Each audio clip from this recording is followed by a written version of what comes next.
Hello and welcome to the Daily Vigil Bible. I'm Robbie Yates. I'm feeling a little bit under the weather at the moment, so today's reading will be by Acacia Wood from LibriVox.org. If I've not mentioned it before, it's well worth checking out that website. It's Numbers chapter 14 today. Let's open God's Word with prayer. Lord, I ask that as I read your word, you reveal something new to me. I also ask that as people see and hear your word, they come to a better understanding of you. Amen. Numbers chapter 14. All the congregation lifted up their voice and cried, and the people wept that night. All the children of Israel murmured against Moses and against Aaron, and the whole congregation said to them, Would that we had died in the land of Egypt, or would that we had died in this wilderness. Why does Yahweh bring us to this land, to fall by the sword? Our wives and our little ones will be a prey. Wouldn't it be better for us to return into Egypt? They said to one another, Let us make a captain, and let us return into Egypt. Then Moses and Aaron fell on their faces before all the assembly of the congregation of the children of Israel.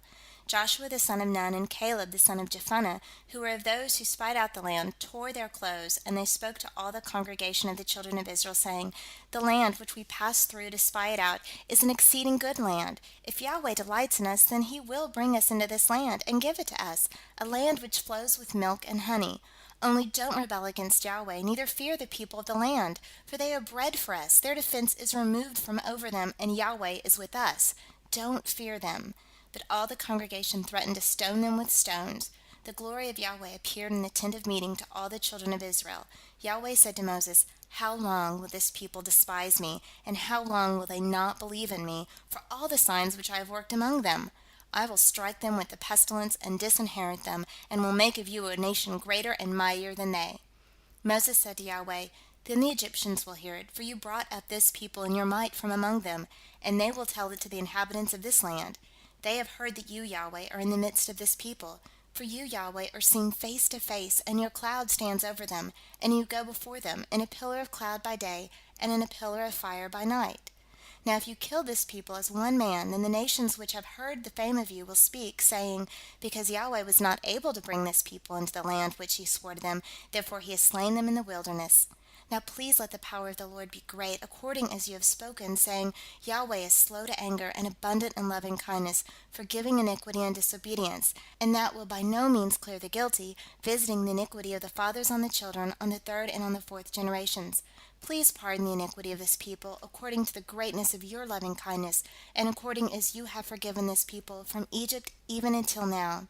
Yahweh said, I have pardoned according to your word, but in very deed, as I live, and as all the earth shall be filled with the glory of Yahweh, because all those men who have seen my glory and my signs which I worked in Egypt and in the wilderness, yet have tempted me these 10 times, and have not listened to my voice, surely they shall not see the land which I swore to their fathers, neither shall any of those who despised me see it, but my servant Caleb, because he had another spirit with him, and has followed me fully, him will I bring into this land in which he went, and his seed shall possess it. Now the Amalekite and the Canaanite dwell in the valley. Tomorrow turn, and go into the wilderness by the way to the Red Sea. Yahweh spoke to Moses and to Aaron, saying, How long shall I bear with this evil congregation that murmur against me? I have heard the murmurings of the children of Israel which they murmur against me. Tell them, As I live, says Yahweh, surely as you have spoken in my ears, so will I do to you.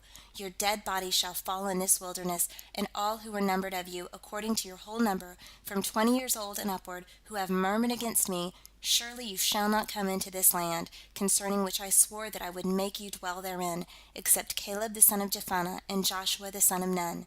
But your little ones, that you said should be a prey, them will I bring in, and they shall know the land which you have rejected.